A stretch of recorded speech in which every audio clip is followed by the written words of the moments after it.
Hello friends, जय हिंद, वंदे मातरम। Welcome back to our YouTube channel. Friends, आज मैं बात करने वाला हूं आपके साथ वक्फ एक्ट और उम्मीद पोर्टल के विषय में।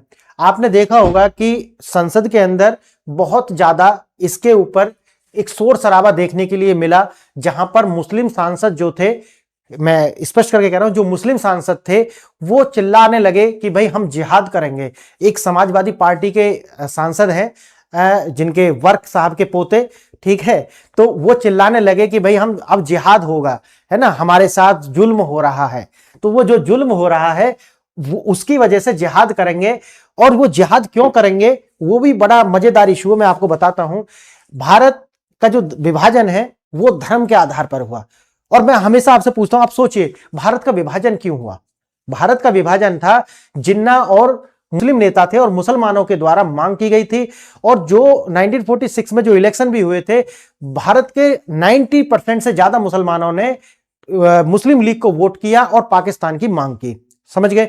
और जैसे ही विभाजन हुआ, भारत से पाकिस्तान जाने वाले जो मुसलमान थे वो उनकी संख्या बहुत कम थी, और वहां पे हिंदू जो थे वो लगभग 20%, 20-22% वहां पे हिंदू थे पाकिस्तान के अंदर। मुसलमान यहीं पर रह गए। यहां रहने के बाद में आप मुझे बताइए, जब धर्म के आधार पर विभाजन देश का हो ही गया, तो फिर ये जो वक्फ जैसे एक्ट हैं या मुसलमानों के लिए प्रिविलेज का उद्देश्य मुझे बताएं। आप लॉजिक से, दिमाग से सोचिए।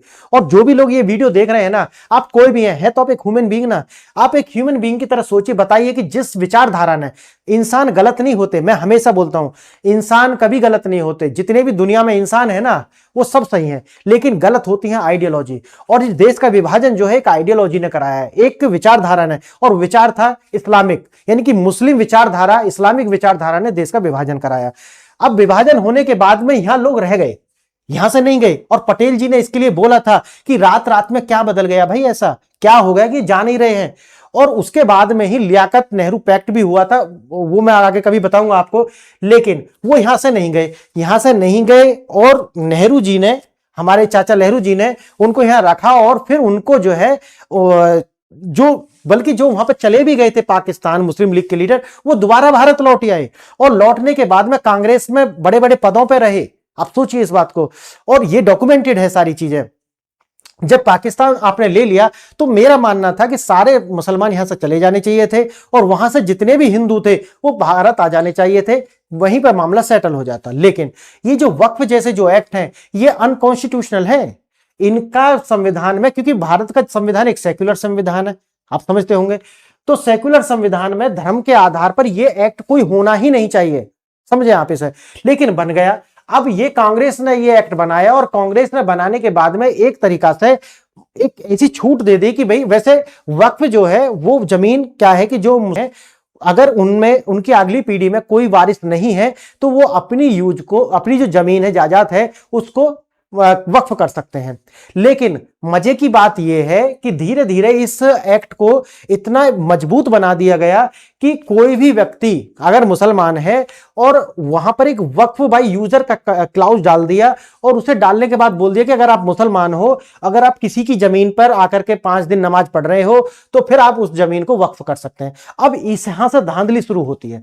वैसे तो मैं मानता हूं कि यह एक्ट होना ही नहीं चाहिए, ये सारा अनकॉन्स्टिट्यूशनल है। इस तरीका के भारत जैसे सेकुलर कंट्री में ऐसे एक्ट कोई नहीं होने चाहिए जो धर्म के आधार पर बने हुए हों, और या जो संविधान की जो समानता के अधिकार हैं उनके आधार पर, यह कुछ नहीं होना चाहिए था। और ये संविधान बनाने वालों ने क्यों नहीं सोचा, भाई ये बड़ा अजीब ही मामला हुआ है, और ये सारी देन है कांग्रेस की, ठीक है, जिन्होंने जिस विचारधारा ने देश का विभाजन कराया उस विचारधारा को पल्लवित और पोषित नहीं बल्कि उसकी चंपी करते रहे आज तक। और उसकी देन है कि आज संसद में खड़े होकर के जो मंत्री हैं, जो सांसद है, वो कह रहे हैं कि हम जिहाद करेंगे, और बाहर मौलाना बोल रहे हैं कि हम जिहाद करेंगे। अब देखिए, अब हुआ क्या कि सरकार ने एक अमेंडमेंट किया अभी, और सरकार ने बोला कि भाई ऐसा करो कि आप ये जो वक्फ बाय यूजर वाला जो क्लाउज है या इसको हम हटाते हैं, क्योंकि जब आप जो जमीन है वो मुसलमान ही डोनेट कर सकता है, समझ गए ना। अब किसी की भी जमीन को उठा करके आप डोनेट नहीं कर सकते, आपके पास डॉक्यूमेंट होने चाहिए, क्लियर। तो डॉक्यूमेंट आपके पास होंगे तभी आप जो है आपकी वो जमीन होगी। अब सरकार ने इसमें एक पोर्टल बना दिया, उम्मीद पोर्टल, ठीक है। उम्मीद पोर्टल में आपको जो जमीन वक्फ की गई है, या वक्फ बोर्ड के पास जो जमीन है, स्टेट में भी वक्फ बोर्ड होते हैं, आपको पता होगा, और सेंटर में। अब जो वक्फ बोर्ड है उनको अपनी जो जमीन है वो उम्मीद पोर्टल पर रजिस्टर करनी थी। उसमें 2 महीना का जो टाइम है वो दिया था सरकार ने कि आप जो है, इसमें मैं आपको आगे बताऊंगा इसमें, कि आपके पास में तो डीड होनी चाहिए उसकी, या फिर आपके पास में उस चीज का जो रजिस्ट्री होनी चाहिए, तब आप पोर्टल पर जाएंगे और वहां पर उसको रजिस्टर्ड करेंगे, और वहां पे वो आपका अगर एक्सेप्ट हो जाता है तो आपकी जो जमीन है वो वक्फ मानी जाएगी, वक्फ बोर्ड के वो पास रहेगी। लेकिन ये नहीं कर पाए। अब जब ये नहीं कर पाए तो ये धमकी देने लगे, बाहर मौलाना धमकी देने लगे, अंदर इनके जो सांसद है वो धमकी दे रहे। अब धमकी वमकी से डरना नहीं चाहिए, क्योंकि हम एक इस तरीका की मोड पर हैं कि यहां से नीचे अब कुछ है ही नहीं। हिंदुओं के लिए तो कम से कम नहीं है, आपके लिए कोई जमीन नहीं है, आपके लिए कुछ नहीं है। आप समझ गए ना आप? तो यहां से मैं तो बल्कि ये कहूंगा कि जो हमारे लीडर है ना, बीजेपी है, बहुत अच्छा कार्य कर रही है। अब यहां से नीचे भाई कोई तुष्टिकरण नहीं चलेगा, जो है वो लॉजिकल है। किसी की भावनाएं हाथ होती हो भाई, इसमें तो भावना अब कहने लगे कि भाई आप वक्फ की जमीन दो हमें, नहीं तो भावना हाथ हो रही है, ठीक है भाई कर लो भावना हाथ अपनी। अब देखते हैं, भारत सरकार के एक नए कानून के तहत सभी वक्फ संपत्तियों को उम्मीद पोर्टल ऑनलाइन पंजीकृत करना अनिवार्य कर दिया गया। अंतिम तिथि अधिकांश संपत्तियों को पंजीकृत नहीं कर सके, और जब नहीं कर सके क्योंकि उनके पास उनका मालिकाना हक नहीं है, और नहीं है तो धमकी है। फिर 65% वक्फ संपत्तियां रजिस्टर्ड ही नहीं है। अब 65% है नहीं, 35% रजिस्टर्ड हो पाई हैं। तो 35% तो रजिस्टर्ड कर दी है, लेकिन 65% के जो यानी कि 65% के कागज ही इनके पास नहीं है। अब कहां से आएगी जमीन? अब 80 से 90% जो जमीन है वो वन विभाग की है, पीडब्ल्यूडी की है, नगर पालिका की है, और मंदिरों की है, किसी के घर हैं जो दान दिए गए हैं। मतलब किसी ने भी उठा कि भाई ये वक्फ कर दी मैंने, मतलब एक उठा, अब्दुल उठा, अब्दुल के पास अपनी कोई संपत्ति नहीं है, लेकिन उसने 10 बीघे जमीन वक्फ कर दिया, अपने पास कुछ नहीं है फिर भी वक्फ कर दिया। ये है भाई असल है।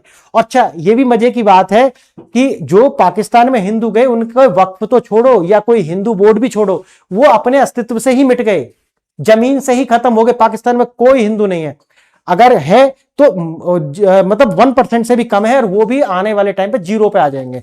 बिल्कुल वो उनका कोई अस्तित्व नहीं है। जो पाकिस्तान से यहां लौट करके आए हैं हिंदू, जो सीए के जो कानून बनाया था, वो उनकी वीडियो आप देखिए यूट्यूब पर आपको मिल जाएंगी। वो कह रहे हैं भाई वहां कोई न्याय नहीं है, किसी की भी लड़की को उठाएंगे और कह देंगे कलमा पढ़ लिया, हो गई है, इसके 70 साल के आदमी से शादी करा दो। इस तरीका का वहां पे एक अंधा कानून है भाई। ठीक, अब देखो वहां के उन्हें तो जिंदगी भी नहीं मिली, और यहाँ पे ये आप मजे काट रहे हैं कि भाई हम वक्फ, कोई किसी की जमीन वक्फ कर रहा भाई। अगर आप मुसलमान हो तो करो वक्फ। इस तरीका की जो यहाँ अंधी नगरी और काना राजा इस टाइप का चल रहा था। यहाँ पे 35% रजिस्टर्ड संपत्ति इनके पास है। अब भूमि की मूल मालिकों की वापसी, अब यह हो सकता है कि अब अगर इनके पास डॉक्यूमेंट नहीं है तो जो जमीन किसी ने वक्फ की थी वो सारी की सारी जो इनका मूल जो था, यानी कि जिसने दान की, वो तो कहीं है ही नहीं। अब तो वो अब्दुल, उसके पास कोई डॉक्यूमेंट नहीं है, तो जिनकी ये जमीन थी उनके वापस चली जाएंगी, जिनके घर थे उनके पास चले जाएंगे, मंदिर थे वो रिस्टोर हो जाएंगे दोबारा से। सुप्रीम कोर्ट का सख्त रुख, सुप्रीम कोर्ट ने पंजीकरण की समय सीमा बढ़ाने से कर दिया इंकार, कहा कि भाई जो टाइम है इसी में टाइम फ्रेम में आपको रजिस्टर्ड करनी होंगी। आगे का रास्ता, सुप्रीम कोर्ट ने बोला कि देखो बार बार सुप्रीम कोर्ट आने की जरूरत नहीं है, आपको ट्राइब्यूनल्स बनाए हुए हैं, ट्राइब्यूनल्स के पास जाइए, वो 6 महीना तक का जो समय आपको और दे सकते हैं, और केंद्र सरकार ने 2 महीना की मोहलत आपको ऑलरेडी दी हुई है। अब वक्फ लैंड जिहाद का अंत, एक कानून जिसने सिर्फ कागज ही मांगे हैं। अब देखिए सरकार ने जो अमेंडमेंट किया है उसमें वक्फ बाय यूजर का कंसेप्ट खत्म कर दिया, और दूसरा कि भाई आपको जो उम्मीद पोर्टल है वहां जाकर के अपनी जमीन को रजिस्टर्ड करना पड़ेगा, कागज दिखाओ और अपनी जमीन लेकर के जाओ। और सिर्फ कानून, देखो कानून तो प्रिवेल करेगा हमेशा, भावनाएं और ये सब अलग, कानून ऑलवेज प्रिवेल करना चाहिए, तभी सोसाइटी में सामंजस्य बनकर रह सकता है, नहीं तो समाज टूट जाएगा, समाज बिखर जाएगा। तो ये 5 तारीख की मध्य रात्रि तक भारत की वक्फ संपत्तियों के एक बड़े हिस्से को कानूनी तौर पर पंजीकृत नहीं किया जा सका। यह कोई मामूली आंकड़ा नहीं है, यह एक व्यवस्थागत मुद्दे की ओर इशारा करता है। अब देखिए यह है 35%, यानी कि इतनी जमीन जो है ये वाली, ये तो कर ली उन्होंने रजिस्टर्ड, इसके तो कागज उनके पास है। ये जो 65% है इसके कागज ही नहीं है। अब जिनके कागज नहीं तो क्या होगा, जिनकी जमीन है उनके पास जाएगी। यह कोई छोटी मोटी जमीन नहीं है, यह भारत की तीसरी सबसे बड़ी जमीन यानी मलकियत थी। अब देखिए पहला कौन है, रक्षा मंत्रालय यानी कि डिफेंस मिनिस्ट्री, इसके पास जमीन है। फिर है रेलवे, तीसरे पे वक्फ बोर्ड आता था जिसके पास 8.7 लाख वर्ग किलोमीटर की जमीन थी, जो कि 65% खत्म। 65% से अब ये निकाल करके बाहर कर दिए गए हैं। वक्फ बोर्ड रक्षा मंत्रालय और रेलवे के बाद 8.72 लाख वर्ग किलोमीटर जमीन के साथ भारत का तीसरा सबसे बड़ा भू स्वामी होने का दावा करता है। इसका 65% हिस्सा बिना कानूनी दस्तावेजों के भारतीय राज्यों से भी बड़ा क्षेत्र उनके पास रखा हुआ था, लेकिन डॉक्यूमेंट्स नहीं थे। समस्या नहीं बल्कि इरादे की थी। हम कागज नहीं दिखाएंगे। आपने देखा होगा जब बात आई थी कि भाई आपको डॉक्यूमेंट तो दिखाने पड़ेंगे ना, कि सिटीजन, जब एनआरसी की बात आई थी कि भाई एनआरसी होगा तो आपको कागज दिखाने पड़ेंगे कि आप सिटीजन हैं इस देश के, नहीं है। तो उन्होंने कहे थे कि कागज नहीं दिखाएंगे। और वो जो सीए वाला प्रोटेस्ट हुआ था ना दिल्ली में, वहां पे भी नारे लगते थे और अपने कुछ नामधारी हिंदू और मुगल पुत्र जो थे वहां जाकर के गाना गाते थे, कागज नहीं दिखाएंगे। कागज तो दिखाने पड़ेंगे, बिना कागज के देश नहीं चलता ना। दिक्कत ये है, आप कागज नहीं दिखाओगे तो वो पूरी व्यवस्था चरमरा जाएगी, समझ गए। तो जब तक आपके पास कागज नहीं है, आपको कागज तो दिखाने ही होंगे, नहीं तो देश छोड़ करके जाना पड़ेगा। ये मेंटेलिटी जब तक नहीं आएगी तब तक समाज और संस्था चलती नहीं है। विरोध करने वालों ने पोर्टल में तकनीकी खामियों का बहाना बनाया, लेकिन असली मुद्दा था कानूनी मालिकाना हक के दस्तावेजों की कमी। दशकों से चली आ रही यह व्यवस्था इस धारणा पर आधारित थी कि उन्हें कभी भी कागज नहीं मांगे जाएंगे।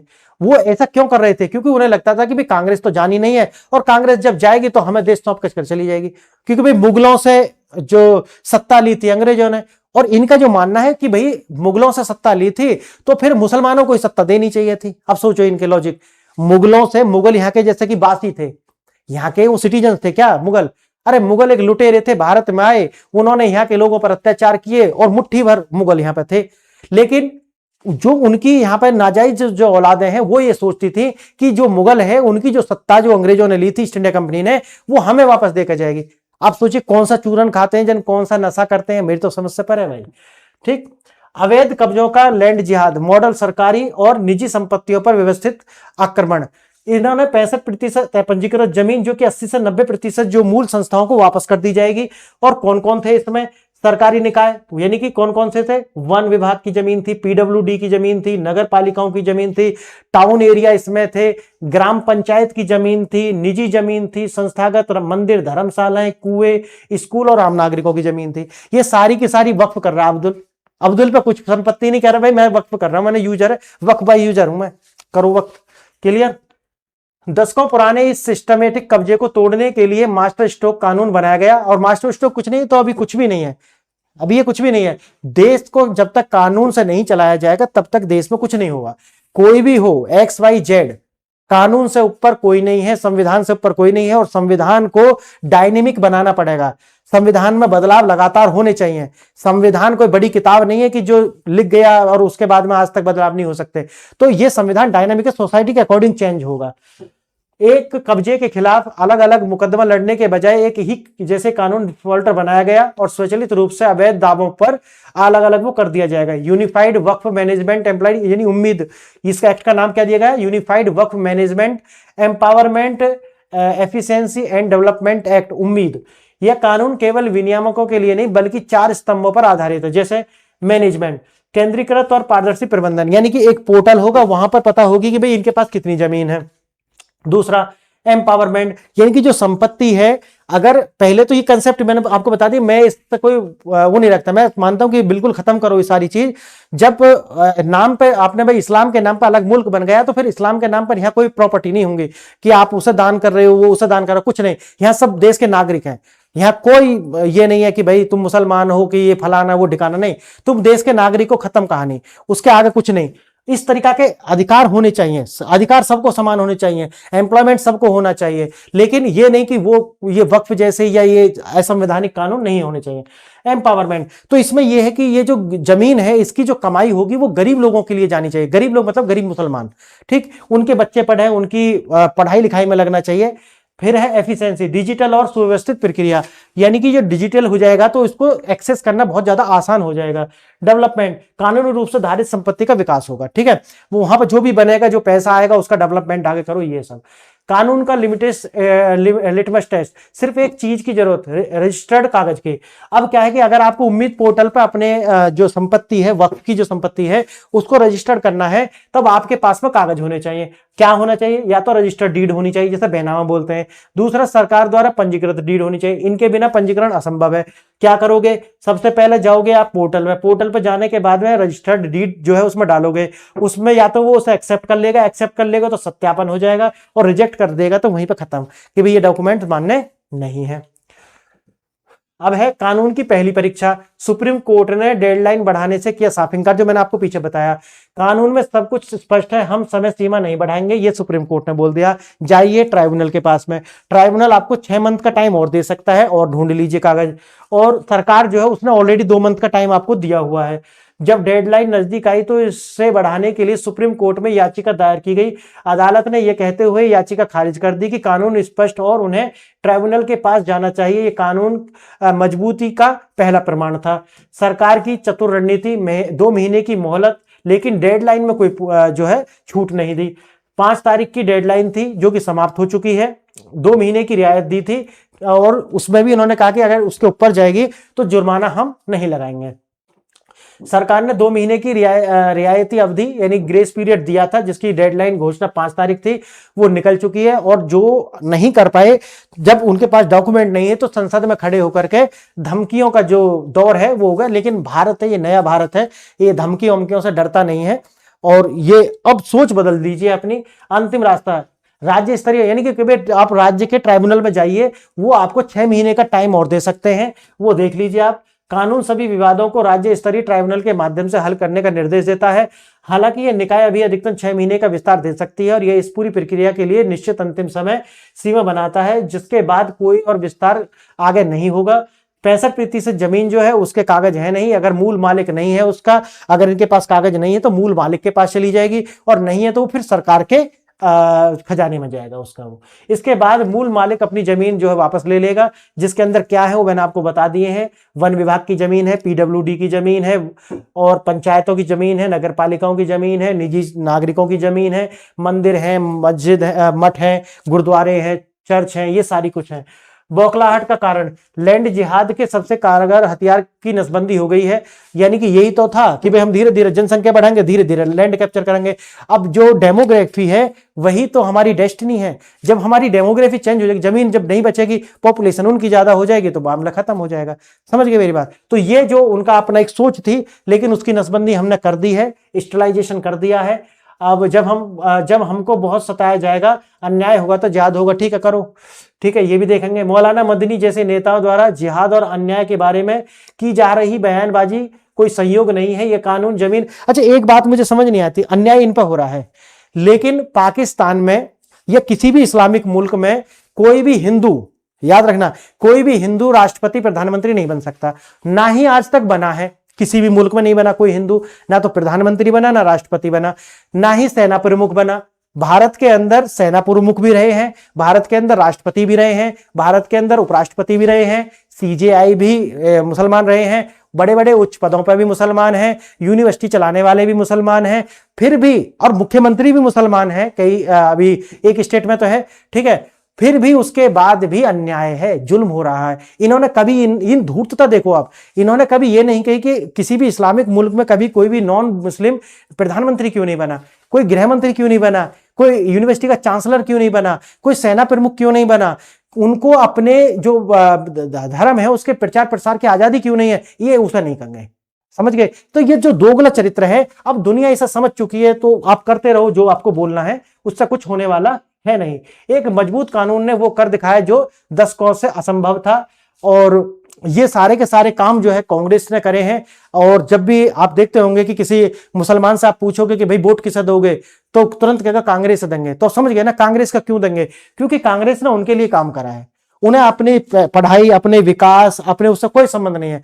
उन्हें संबंध है कि भाई हमारा मजहब आगे बढ़ रहा है या नहीं। उन्हें व्यक्तिगत, जो मोस्ट ऑफ द पॉपुलेशन है, अधिकांश जनसंख्या को उससे कोई मतलब नहीं है। उनको कुछ पॉपुलेशन ऐसी है जिन्हें, जो सोचते हैं कि नहीं यार हमारे बच्चे बढ़े, आगे बढ़े, उससे मतलब है। नहीं, अधिकांश को इससे कोई दूर दूर तक भी सरोकार नहीं है। और यही नहीं तो जो बीजेपी की गवर्नमेंट है उसने मुसलमानों के लिए कांग्रेस से 10 गुना से 20 गुना ज्यादा काम करा है। चाहे तो वो सरकारी नौकरियों में हो, चाहे तो वो डेली वेज में हो, या टोटल आप देखोगे उनका जो वीमेन एम्पावरमेंट है उसमें हो, आप किसी भी तरीका से उठा के सरकारी नौकरियों में पार्टिसिपेशन हो, कहीं पर भी आप देखोगे तो कांग्रेस से ज्यादा काम किया। लेकिन मैं जो आपको बताया वो है सारा जो मतलब तो इनका अब कागज ही बोलेंगे। और अब आपको क्या है कि भैया बैनामा दिखाना पड़ेगा, बैनामा होगा, जमीन का डीड होगी आपके पास तो आपकी जमीन वो होगी, अन्यथा तो नहीं होगी। फ्रेंड्स, ये आज का जो विषय था वो था कि किस तरीका से वक्फ एक्ट जो है उसको लेकर के ये जितने भी लोग हैं जो धमकीबाज हैं वो धमकी दे रहे हैं, लेकिन उसका होना जाना कुछ है नहीं, क्योंकि ये नया भारत है और नया भारत जो है वो कानून के हिसाब से और संविधान के हिसाब से चलता है, वो भावनाओं से नहीं चलता। तो फ्रेंड्स, आज के लिए इतना ही। अगर आप इसमें कुछ और वीडियो चाहते हैं तो कमेंट करें और अपने दोस्तों के साथ ये वीडियो शेयर करें। और आपने ये वीडियो यहां तक देखी, इसके लिए धन्यवाद। जय हिंद।